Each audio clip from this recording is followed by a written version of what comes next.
नमस्कार,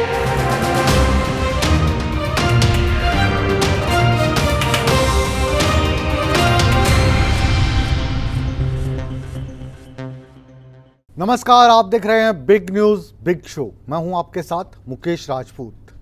big news big show में आज भी उन तमाम बड़े मुद्दों की बात हम करेंगे जिनका सरोकार आपसे है। बिग न्यूज बिग शो में आज बात होगी कर्नाटक के कैश कनेक्शन की कि 5 करोड़ रुपए का कैश कनेक्शन आखिर है किसके साथ।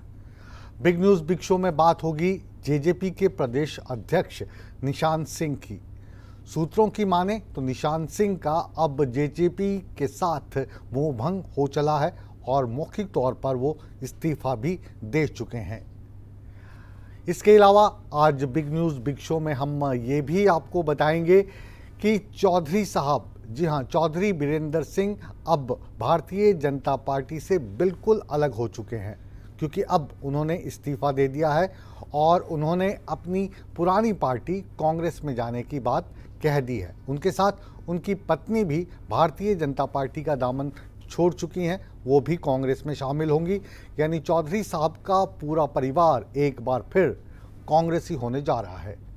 अब कांग्रेस में जाकर वो क्या कमान संभालेंगे, उन्हें कितना सम्मान इस बार मिलेगा, क्योंकि पिछली बार चौधरी साहब ने कांग्रेस इसलिए छोड़ी थी क्योंकि वो जिस सम्मान के अधिकारी थे वो सम्मान कांग्रेस पार्टी उनको नहीं दे रही थी। तो जाहिर है इस बार कुछ शर्तें शायद चौधरी साहब ने रखी होंगी और सम्मान उनको कांग्रेस में मिलेगा, ऐसा हमारा मानना है। बिग न्यूज़ बिग शो में बात सोशल मीडिया पर छिड़ी उस वार की भी होगी जो हिमाचल से है। कंगना रनावत हिमाचल की क्वीन के तौर पर देखी जा रही है। उनका स्वागत भी जोरदार तरीके से हो रहा है और जो विपक्षी हैं उन पर वार भी जोरदार तरीके से ही कर रहे हैं। अब मामला आया है एक ऐसे ट्वीट का जिसको लेकर कंगना रनौत पर कैबिनेट मिनिस्टर विक्रमादित्य ने वार किया है और कहा है कि ये जो ट्वीट है ये बताता है कि वो कितनी हिंदूवादी हैं। बिग न्यूज़ बिग शो में हम आज बात लोकसभा चुनाव की करेंगे कि कहाँ पे क्या क्या चल रहा है और इसी के तहत हरियाणा में जो 10 सीटें हैं लोकसभा चुनाव की, उनको जीतने के लिए बीजेपी क्या रणनीति अपना रही है, किस तरीके से मुख्यमंत्री लगातार रैलियां कर रहे हैं और कांग्रेस को कह रहे हैं कि कांग्रेस वो पार्टी है जिसने देश को धोखा दिया है। क्या धोखा दिया है ये जानने की कोशिश हमारी रहेगी। बात प्रधानमंत्री नरेंद्र मोदी की करते हैं। नरेंद्र मोदी लगातार धुआंधार प्रचार कर रहे हैं, सुबह कहीं, शाम को कहीं तो दोपहर में कहीं।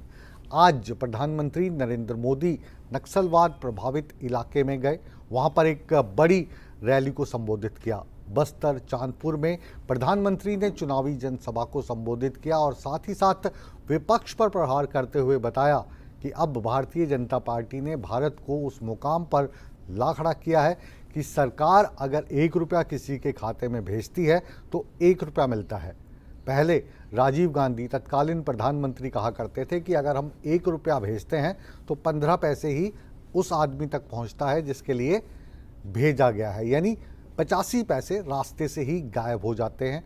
ये 85 पैसे खत्म होने का जादू प्रधानमंत्री ने कैसे किया, भारतीय जनता पार्टी ने इसमें कामयाबी कैसे हासिल की और इसी के चलते क्या एनडीए 400 का जो नारा दे रही है वो पूरा हो पाएगा। बिग न्यूज़ की पहली ये बिग स्पेशल रिपोर्ट।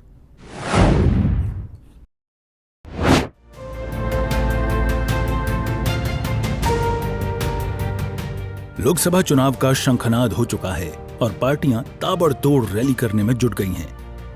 बीजेपी की तरफ से हर बार की तरह इस बार भी प्रधानमंत्री नरेंद्र मोदी ने कमान संभाल ली है। पीएम अब ताबड़तोड़ रैलियां कर रहे हैं। इसी कड़ी में छत्तीसगढ़ के बस्तर में प्रधानमंत्री नरेंद्र मोदी गरजे। भानपुरी की आमाबाल में एक रैली को संबोधित करते हुए प्रधानमंत्री ने कांग्रेस पर जमकर निशाना साधा। उन्होंने कहा कि कांग्रेस की लूट की इस व्यवस्था को बंद कर दिया गया है। आजादी के बाद से कांग्रेस समझती थी कि उसे देश को लूटने का लाइसेंस मिला हुआ है। 2014 में सरकार में आने के बाद मोदी ने कांग्रेस की लूट का लाइसेंस ही कैंसिल कर दिया है।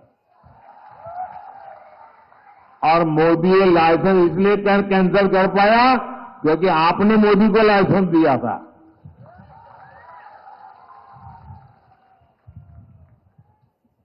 अब आप बताइए, जब उनकी दुकान बंद हो गई, लूटने का लाइसेंस चला गया, तो मोदी को गाली देंगे कि नहीं देंगे? देंगे कि नहीं देंगे? तो मेरी रक्षा कौन करेगा? मेरी रक्षा कौन करेगा? मेरी रक्षा कौन करेगा? ये मेरे कोटि कोटि देशवासी ही, मेरी माताएं बहनें आज मोदी का रक्षा कवच बन गई है। प्रधानमंत्री यहीं नहीं रुके, उन्होंने कांग्रेस पर वार करते हुए कहा कि कांग्रेस राम मंदिर बनने से बहुत नाराज है। राम मंदिर बनने से बहुत नाराज है। कांग्रेस के शाही परिवार ने राम मंदिर की प्राण प्रतिष्ठा का न्योता ठुकरा दिया।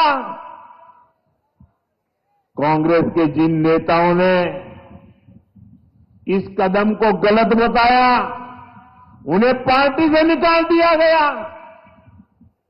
और एकाध दो जो अगर वहां पहुंच गए प्राण प्रतिष्ठा में, प्रभु राम के चरणों में सर झुकाया, तो उनको 6 साल के लिए पार्टी से निकाल दिया। ये दिखाता है कि कांग्रेस तुष्टीकरण के लिए किसी भी हद को पार कर सकती है। प्रधानमंत्री नरेंद्र मोदी ने आगे कहा कि कांग्रेस ने हमेशा आदिवासी समुदाय का अपमान किया, लेकिन उसी आदिवासी समुदाय की बेटी आज देश की राष्ट्रपति है। हजारों लाखों आदिवासी बहनें भी शामिल हैं। भाई और बहनों, जनजातीय समाज हमेशा भाजपा की प्राथमिकता रही है। जिस आदिवासी समाज का हमेशा कांग्रेस ने तिरस्कार किया, उसी आदिवासी समाज की बेटी आज देश की राष्ट्रपति है। भाजपा ने ही छत्तीसगढ़ को पहला आदिवासी मुख्यमंत्री दिया है। भाजपा ने ही आदिवासियों के लिए अलग मंत्रालय, अलग बजट बनाया है। बीते 10 वर्षों में आदिवासी कल्याण का बजट 5 गुना बढ़ाया गया है। जब कांग्रेस सरकार थी तो पूरे देश में 125 से भी कम एकलव्य आवासीय विद्यालय थे। आज सिर्फ छत्तीसगढ़ में ही 70 से अधिक एकलव्य विद्यालय है। कांग्रेस की सरकार के दौरान सिर्फ 8-10 वन उपजों पर ही एमएसपी मिलती थी। आज ये संख्या 100 के पास पहुंच रही है। साथियों, आपका सपना और ये मोदी की गारंटी है, आपका सपना ही मोदी का संकल्प है। काबिले गौर है कि छत्तीसगढ़ में 11 लोकसभा सीटों के लिए 3 चरणों में 19 अप्रैल, 26 अप्रैल और 7 मई को मतदान होगा। चुनावी परिणाम 4 जून को घोषित किए जाएंगे। सूर्य समाचार के लिए ब्यूरो रिपोर्ट। जहां एक तरफ कांग्रेस उम्मीदवारों के मंथन में व्यस्त है, वहीं पर भारतीय जनता पार्टी लोकसभा चुनाव के लिए जोरों शोरों से प्रचार करती नजर आ रही है। मुख्यमंत्री नायब सिंह सैनी लगातार रैलियां कर रहे हैं। उन्होंने आज अंबाला में हुंकार भरी और साथ ही साथ बताया कि कांग्रेस एक ऐसी पार्टी है जिसने देश को धोखा दिया है। अब कांग्रेस ने देश को क्या धोखा दिया था, नायब सैनी के इस बयान के मायने हम तफसील से समझने की कोशिश कर रहे हैं हमारी इस अगली रिपोर्ट में।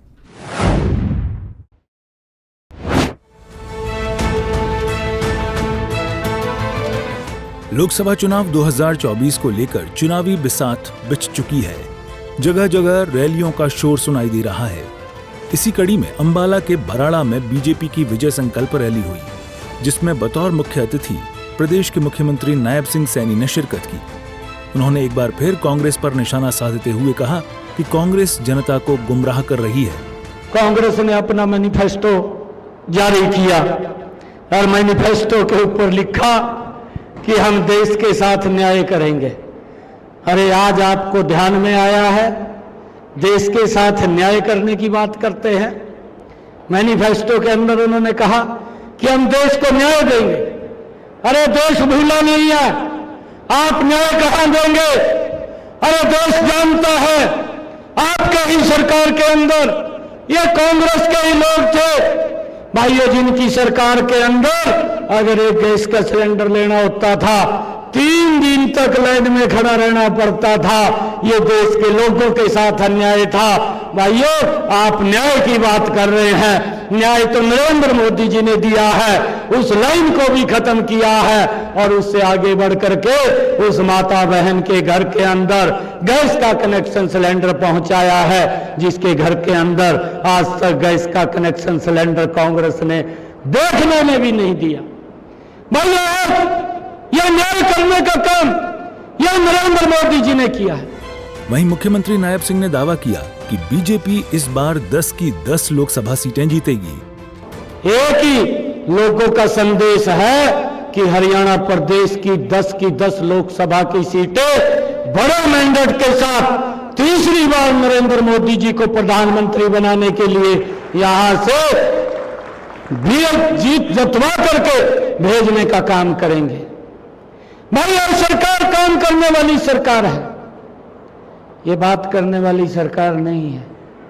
कितने बड़े सुधार किए हैं, रोड्स की बात ले लीजिए, आपके यहीं ये कल्पना से परे है। अगर हम इसी विधानसभा के अंदर बात करें तो साहा से लेकर के अंबाला क्या स्थिति थी, इन 10 वर्षों के अंदर क्या स्थिति हुई है, साहा से लेकर के शाहबाद तक क्या स्थिति थी। आज वो वातावरण बदला है और यहीं से साहा से ही ग्रीनफील्ड एक्सप्रेस वे उठा करके कितनी गति से बन रहा है, सीधा शामली को मिलाने का काम भी ये आपकी सरकार कर रही है। काबिले गौर है कि अंबाला लोकसभा सीट इस बार लगातार चर्चाओं में बनी हुई है, क्योंकि साल 2019 में यहां से विजयी रहे सांसद रतनलाल कटारिया के देहांत के बाद से ये सीट खाली है। अब अंबाला से रतनलाल कटारिया की पत्नी बंतो कटारिया को बीजेपी ने टिकट दिया है। सूर्य समाचार के लिए अंबाला से नरेश सैनी की रिपोर्ट। बीजेपी से गठबंधन टूटने के बाद जननायक जनता पार्टी अपने आप को मजबूत करने में जुटी है, लेकिन आज एक खबर थोड़ी अलग आई। जेजेपी के अध्यक्ष निशान सिंह अब लगता है कि जेजेपी से अलग होने वाले हैं। निशान सिंह ने सूर्य समाचार के संवाददाताओं को बताया कि उन्होंने मौखिक रूप से अपना इस्तीफा दे दिया है और औपचारिक रूप से इसका खुलासा वो जल्दी करने जा रहे हैं। निशान सिंह का जेजेपी से जो मोह भंग हुआ है उसका कारण क्या है, वो कौन सी पार्टी में जा सकते हैं और यहाँ से मोह भंग होने का कारण क्या रहा, और जो दूसरी पार्टी होगी वहाँ पर अगर जाएंगे तो उनको क्या जिम्मेदारी मिल सकती है, देखिए हमारी ये खास रिपोर्ट।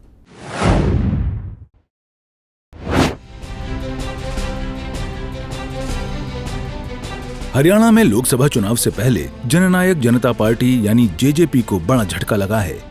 जेजेपी प्रदेश अध्यक्ष निशान सिंह ने पार्टी से इस्तीफा दे दिया है। इस बात का खुलासा उन्होंने खुद सूर्य समाचार के साथ हुई एक्सक्लूसिव बातचीत में किया। हमारे साथ इस समय मौजूद हैं जननायक जनता पार्टी के प्रदेशाध्यक्ष निशान सिंह। सर, आपके नाम को लेकर काफी चर्चाएं चल रही हैं कि आप जो है वो जननायक जनता पार्टी से इस्तीफा दे सकते हैं, कितनी सच्चाई है इस बात में? देखिए, मैंने रिजाइन मौखिक तौर पर कर दिया है पार्टी से, और लिखती तौर पर अभी रिसेंटली 2-3 दिन में जाकर के राष्ट्रीय अध्यक्ष को दे के आऊंगा। और नेक्स्ट जो कार्यक्रम है आगे क्या रहेगा, किस तरीके से कोई निर्णय करना है, वो हमारे दोस्तों के जिम्मे है, क्योंकि बड़ा परिवार है, पूरे हरियाणा भर में परिवार है, उन सभी से राय करके अगला निर्णय करेंगे। निशान सिंह ने जेजेपी से मोह भंग होने के पीछे साफ साफ वजह का खुलासा नहीं किया। सर, एक बड़ा नाम आपका यदि हम जिक्र करें तो आखिरकार इसके पीछे की क्या वजह रही, आखिरकार इस्तीफा देने की क्या वजह है, क्यों इस्तीफा जो है वो आपकी तरफ से? ये परिवारों में, पार्टियों में, संगठनों में कई बार ऐसे मौके आ जाते हैं जब जान से प्यारी पार्टी को भी अलविदा कहना पड़ता है। उसे अभी मैं खुलासे में तो नहीं जाऊंगा जी, लेकिन मैं थोड़ा उस सोच का भी नहीं हूं कि जिसको छोड़ दिया उसको गालियां बके, ऐसा नहीं। मतलब मैं तो ये मान के चलता हूं कि जितना समय निकल जाए किसी के साथ उतना अच्छा, और आगे अगर समय हमारा आपस में मिलना नहीं था तो तभी ये अवसर आया, तो इससे ज्यादा मेरा ख्याल कुछ कहना ठीक नहीं। अगला निर्णय जो है वो दोस्तों से मिलकर करके मैं आपको बताऊं। सियासी गलियारों में अब ये चर्चा है कि निशान सिंह कांग्रेस का हाथ थाम सकते हैं, लेकिन निशान सिंह ने सूर्या समाचार के साथ हुई बातचीत में इस बात को खारिज कर दिया। सर, चर्चाएं हैं कि आप जो है वो जल्द ही कांग्रेस का दामन जो है वो थाम सकते हैं। सर, ये मीडिया की देन है, सारी मीडिया ऐसा कि अगर मैं आज कह दूं कि मैं तो फलां पार्टी में जा रहा हूं जी, तो मेरे दोस्त किस काम के, मेरे साथी किस काम के, ये राय तो उनसे करनी होती है। ठीक है, लेकिन इसके अलावा सर अगर हम जननायक जनता पार्टी का जिक्र करें तो आपके जाने से एक बड़ा झटका जो है वो जननायक जनता पार्टी को लगेगा, लेकिन इसके साथ साथ बहुत से अन्य विधायक जो है वो भी जो है वो दूसरी पार्टियों का रुख जो है वो कर सकते हैं। इस बात में कितनी सच्चाई है और आप उनके साथ कितने संपर्क में हैं? देखिए, मैं अपने आप को इतना बड़ा नहीं मानता कि मेरे जाने से किसी को नुकसान होगा। मैं तो उनको बेस्ट ऑफ लक ही कहूंगा। और बाकी अगली बात, अभी ये मैटर ऐसा है कि मैं पूरा समझ भी नहीं पा रहा, और इस बात का आघात भी लगता है मन को, आदमी को, कि जिस पार्टी को आप मां मानते हैं उस पार्टी को अलविदा कहना पड़ जाए जी। तो ये थोड़ा सा ये दिक्कत होती है। तो मैं अगली बात तो फिर आपसे मिलके करूंगा। दिसंबर 2018 में जेजेपी बनने के साथ ही निशान सिंह को प्रदेशाध्यक्ष की कमान सौंपी गई थी। 2021 और 2023 में जजपा के पूरे संगठन में फेरबदल हुआ, लेकिन निशान सिंह को हर बार प्रदेशाध्यक्ष की जिम्मेदारी मिली। वहीं निशान सिंह के इस्तीफे के बाद कई राजनीतिक प्रतिक्रियाएं भी सामने आ रही हैं। देखिए, मेरे भी मीडिया के माध्यम से संज्ञान में आया है, औपचारिक तौर पर कोई इस्तीफा पार्टी के पास आया नहीं है और आएगा। पार्टी ने तो जो मान सम्मान दिया है, मैं मानता हूँ वो उनकी इच्छा होगी कि उन्हें राजनीतिक सफ़र की कोई नई शुरुआत करने का अगर निर्णय लिया। पार्टी के अनेक लोग उनसे निरंतर संपर्क कर भी रहे हैं और हम चाहेंगे कि वो अपना जो निर्णय उन्होंने किस हालात में लिया है उस पर पूर्ण विचार। मैंने भी चैनल के माध्यम से ही देखा है कि उन्होंने कहा है कि वर्बली मैंने छोड़ दी और विधिवत रूप से मैं अध्यक्ष जी से मिल करके रिजाइन करके आऊँगा। तो मिलेंगे तब बात करेंगे। हमारे संस्थापक सदस्यों में से एक है। हमारा प्रयास तो यही रहेगा कि वो ऐसी पोजीशन में हमारे साथ रहें, मझधार में पार्टी को ना छोड़ें। जिस तरह निशान सिंह जी हैं वो बोल रहे हैं कि शायद कांग्रेस में भी जा सकते हैं, तो कहीं ना कहीं बड़ा झटका। अब ये फैसला तो उन्होंने लेना है। राजनीतिक तौर पे वो समझदार आदमी है और समझदार आदमी के लिए मैं क्या बताऊं, तो फैसला उन्होंने करना है। कहा जा रहा है कि निशान सिंह पार्टी के सीनियर नेताओं के कुछ फैसलों से सहमत नहीं थे। यही वजह है कि अब उन्होंने 7 साल बाद जेजेपी से नाता तोड़ने का फैसला किया। बहरहाल अब निशान सिंह आगे कौन सी सियासी राह अपनाते हैं, ये देखने वाली बात होगी। सूर्या समाचार के लिए चंडीगढ़ से रवि चंदेल की रिपोर्ट। अब एक और हरियाणा से ही जुड़ी बड़ी राजनीतिक खबर की बात करते हैं। एक परिवार फिर से कांग्रेसी होने जा रहा है। जी हाँ, बिल्कुल ठीक समझे आप। चौधरी वीरेंद्र सिंह और उनकी पत्नी ने अब औपचारिक तौर पर इस्तीफा देकर ऐलान कर दिया है कि वो कांग्रेस में घर वापसी कर रहे हैं। चौधरी साहब ने ये फैसला अपनी पत्नी के साथ लिया है। उनके बेटे पहले ही कांग्रेस में शामिल हो चुके हैं, यानी पूरा का पूरा परिवार अब कांग्रेसी हो गया है। आपको याद दिला दें कि चौधरी वीरेंद्र सिंह कांग्रेस में भी बड़े नेता रह चुके हैं और भारतीय जनता पार्टी की जो पिछली सरकार थी उसमें भी कैबिनेट मिनिस्टर रहे। लेकिन चौधरी साहब को हमेशा अपने सम्मान की चिंता रहती है। कांग्रेस उन्होंने इसलिए छोड़ी थी क्योंकि जो सम्मान उनको मिलना चाहिए था, जो पद उनको मिलना चाहिए था, वो उस वक्त कांग्रेस में नहीं मिला। तो वो भारतीय जनता पार्टी में आए, भारतीय जनता पार्टी का दामन थामा। भारतीय जनता पार्टी में नरेंद्र मोदी की जो सरकार थी 2014 में जो बनी थी, उसमें कैबिनेट मिनिस्टर रहे। अब उनका मोहभंग क्यों हुआ ये जानना थोड़ा सा मुश्किल है, लेकिन इसी को जानने की कोशिश है हमारी ये अगली रिपोर्ट।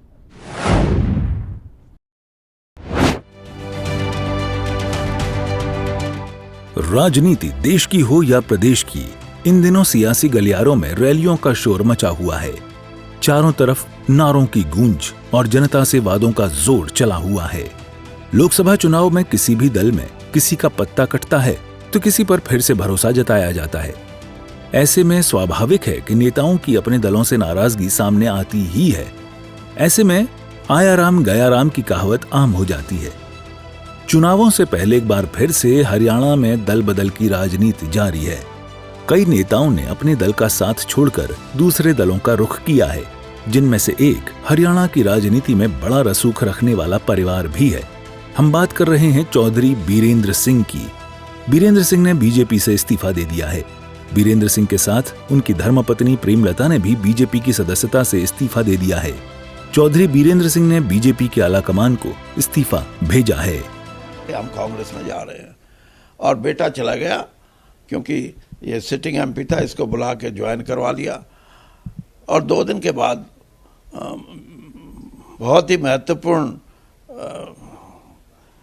राजनीतिक भारतीय जनता पार्टी के वो मुझे ये कहें कि अब तो फैसला हो गया, अब तो छोड़ दिया हमने उनको, अब तो आ जाओ। मैंने कहा अब तो गाड़ी निकल चुकी है, कैसे आए। जननायक जनता पार्टी बीजेपी से इस्तीफा देने के बाद चौधरी बीरेंद्र सिंह ने नेता प्रतिपक्ष भूपेंद्र सिंह हुड्डा से मुलाकात की। बीजेपी से नाराज चल रहे बीरेंद्र सिंह पहले ही कांग्रेस में जाने की बात कह चुके हैं। 9 अप्रैल को विधिवत रूप से बीरेंद्र सिंह कांग्रेस का दामन थामेंगे। बीजेपी से नाराज चल रहे बीरेंद्र सिंह ने बीजेपी की विचारधारा पर सवाल खड़े किए। बीरेंद्र सिंह के इस्तीफा देने के पीछे क्या कारण रहे, आप खुद ही सुनिए। मेरा अपना ये सोच था, किसी वजह से कांग्रेस से निकलना पड़ा वो अलग बात है, लेकिन मैं ये समझता था भारतीय जनता पार्टी की विचारधारा में और कांग्रेस की विचारधारा में कोई बड़ा अंतर नहीं होगा। और जब मैं समझूंगा तो देखूंगा कि क्या हम सही तौर पे ये मान लें कि कोई बड़ा अंतर नहीं, लेकिन मेरा आकलन ये है कि बहुत बड़ा अंतर है दोनों की विचारधाराओं में। और इसीलिए निर्णय लेते हुए मैंने ये सोचा कि कांग्रेस में रहेंगे तो हम देश की अखंडता के लिए और देश को एक सही दिशा देने के लिए सही मार्ग पे रहेंगे। अदरवाइज दूसरा जो तरीका है भारतीय जनता पार्टी का, वो मेरे हिसाब से सही नहीं बैठ रहा था। आपको बता दें कि चौधरी बीरेंद्र सिंह के बेटे ने हाल ही में बीजेपी छोड़कर कांग्रेस ज्वाइन की थी। 10 मार्च को मल्लिकार्जुन खड़गे की मौजूदगी में बृजेंद्र सिंह ने कांग्रेस का दामन थामा था। बृजेंद्र सिंह ने हिसार सीट से बीजेपी की टिकट पर लोकसभा का चुनाव लड़ा था। आपको बता दें, चौधरी बीरेंद्र सिंह किसान नेता सर छोटू राम के परिवार से आते हैं। चौधरी बीरेंद्र सिंह ने 2014 में 42 साल कांग्रेस में रहने के बाद बीजेपी में आस्था जताई थी। कांग्रेस में अनदेखी की बात कहकर बीरेंद्र सिंह ने बीजेपी में सम्मान मिलने की बात को भी जनता के सामने रखा था। 2019 में बेटे बृजेंद्र को लोकसभा में बीजेपी की टिकट मिलने के बाद बीरेंद्र ने राज्यसभा से इस्तीफा दिया था। 42 साल कांग्रेस और फिर 10 साल बीजेपी में रहने के बाद बीरेंद्र सिंह फिर से कांग्रेस में जा रहे हैं। देखना दिलचस्प होगा, बीजेपी से अलग होकर चौधरी साहब का परिवार अब क्या कमाल दिखाता है। दिल्ली से सूर्य समाचार के लिए विनय सिंह की रिपोर्ट। हरियाणा के बाद अब बात करते हैं हिमाचल प्रदेश की। हिमाचल प्रदेश की राजनीति में जब से कंगना रनावत को भारतीय जनता पार्टी ने मंडी से अपना उम्मीदवार बनाया है, तो हिमाचल प्रदेश भी लगातार देश के दूसरे राज्यों के साथ खबरों में है। कंगना रनावत आज फिर चर्चा में है और इस बार जो चर्चा है उनके एक पुराने ट्वीट की है। ये जो पुराना ट्वीट है ये विक्रमादित्य सिंह ने कंगना का निकाला है और इस पुराने ट्वीट पर उन्होंने हमला भी बोला है कि कंगना पहले इस तरीके के ट्वीट किया करती थी जो एक हिंदू होने के नाते बिल्कुल ठीक नहीं है। अब कोई कुछ भी कहे और कंगना चुप रहे, ये तो हो ही नहीं सकता। तो कंगना ने भी उसका जवाब दिया है और सोशल मीडिया की ये जो हिमाचल की मंडी सीट की वॉर है ये देश में चर्चा का कारण बनी हुई है।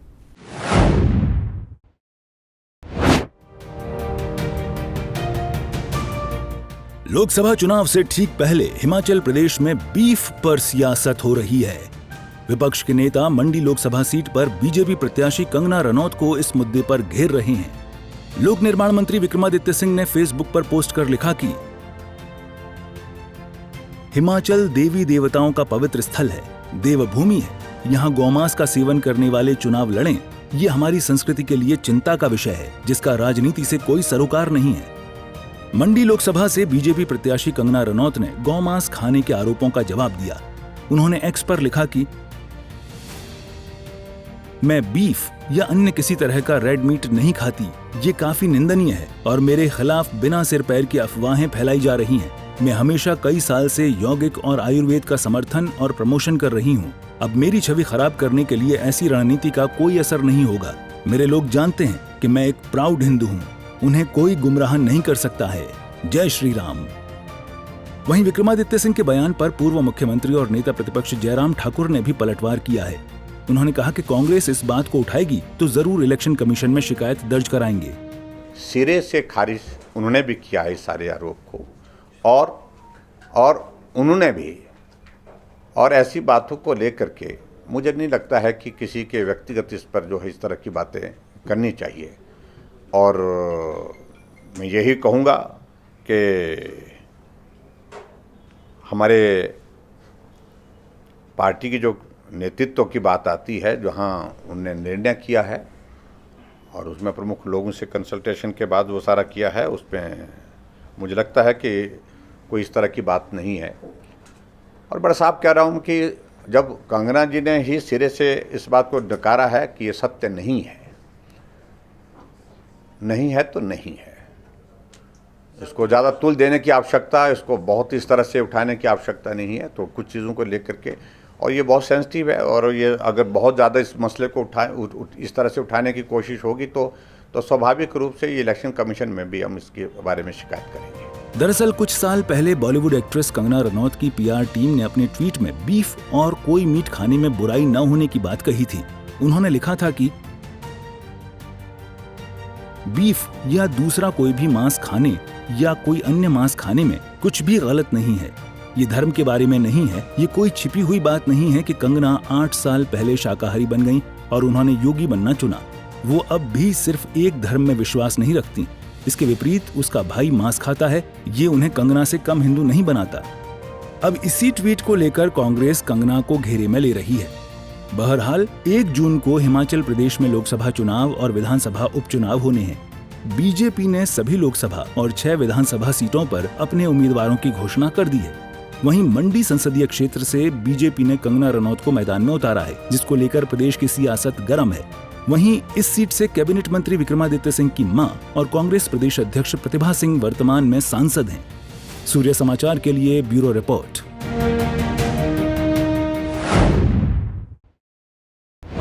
बिग न्यूज बिग शो में आखिर में हम बात करेंगे कर्नाटक के बेलारी की। वो इसलिए क्योंकि बेलारी में बड़ी मात्रा में कैश बरामद हुआ है और इसके साथ ही लगभग 100 किलो से अधिक जेवरात भी मिले हैं। अब ये जो कैश मिला है, इसका कनेक्शन किसके साथ है? लोकसभा में इतना कैश आया कहाँ से? ये जो जेवरात हैं ये किसके हैं? यानी बेलारी में जो कैश और जेवरात मिले हैं, इनका कनेक्शन है किससे?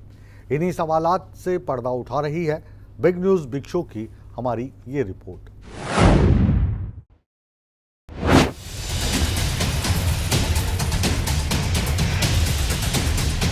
$500 के नोटों के बंडल 1, 2, 3, 4, 5, 6।